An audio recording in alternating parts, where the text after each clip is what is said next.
வணக்கம் மக்களே.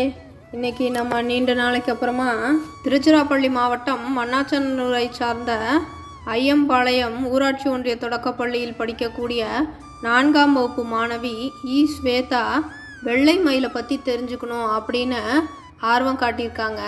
அவங்களுக்காக இந்த பதிவு. வெள்ளை மயிலா அப்படின்னா, வெள்ளை மயில் அப்படின்றது ஒரு தனி பறவை இனம் இல்லை.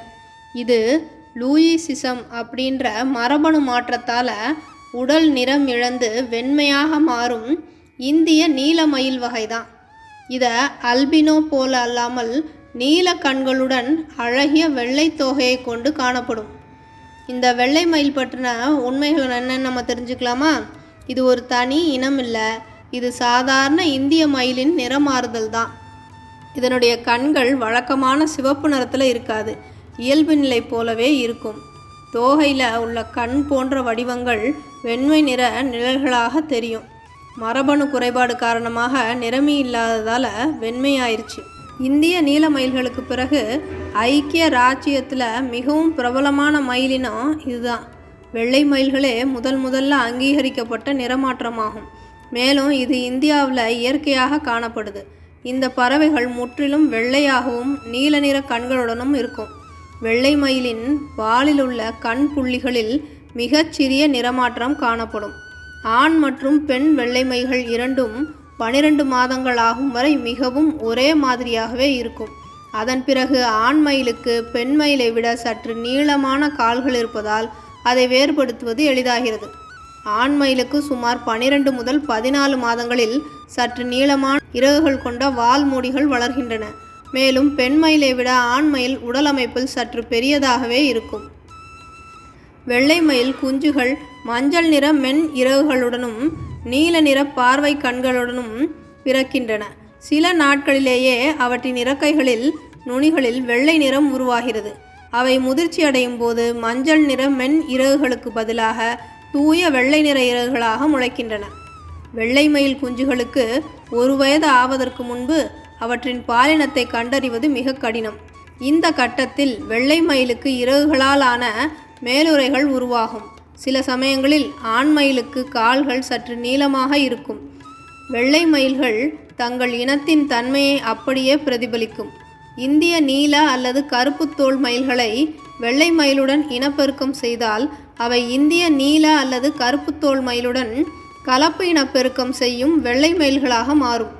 இவ்வாறு கலப்பு இனப்பெருக்கம் செய்யும் வெள்ளை மயில் குஞ்சுகள் இந்திய நீல மயில்களைப் போலவே தோற்றமளிக்கும்.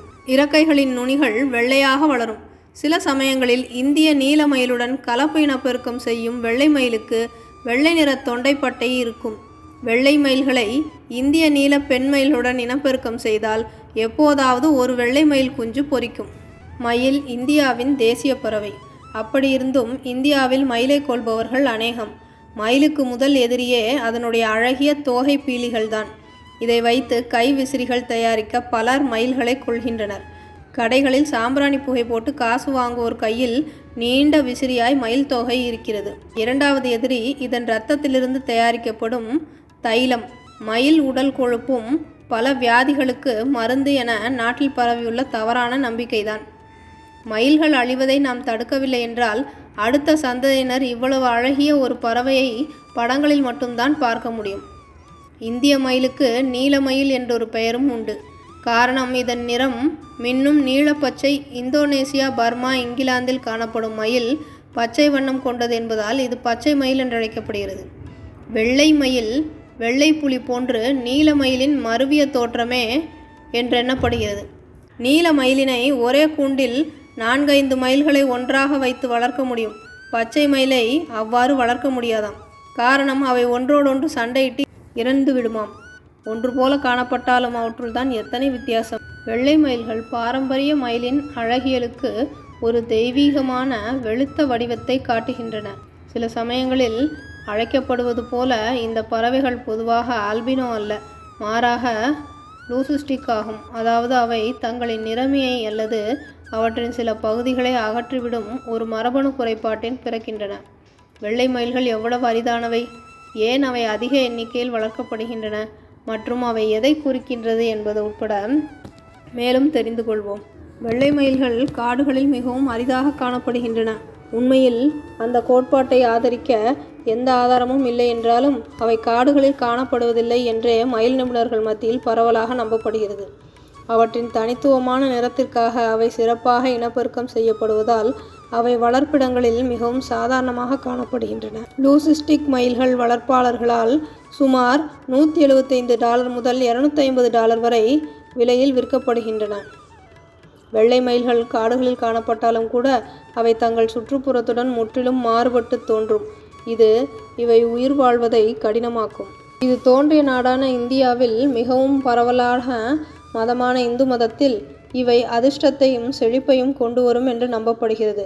மதச்சார்பற்ற முறையில் வெள்ளை நிறம் நீண்ட காலமாக தூய்மை மற்றும் புனிதத்தின் அடையாளமாக இருந்து வருகிறது.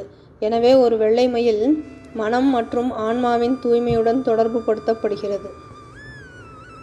என்ன குழந்தைங்களா, இன்றைக்கி வெள்ளை மயிலை பற்றி தெரிஞ்சுக்கிட்டோமா? அடுத்த வாரம் எந்த பறவையை பற்றி தெரிஞ்சுக்கலாம் அப்படின்றத கருத்து பட்டத்தில் பதிவிடுங்க. அந்த தகவலோடு உங்களை சந்திக்கிறதுக்காக அடுத்த வாரம் காத்திருக்கேன். நன்றி.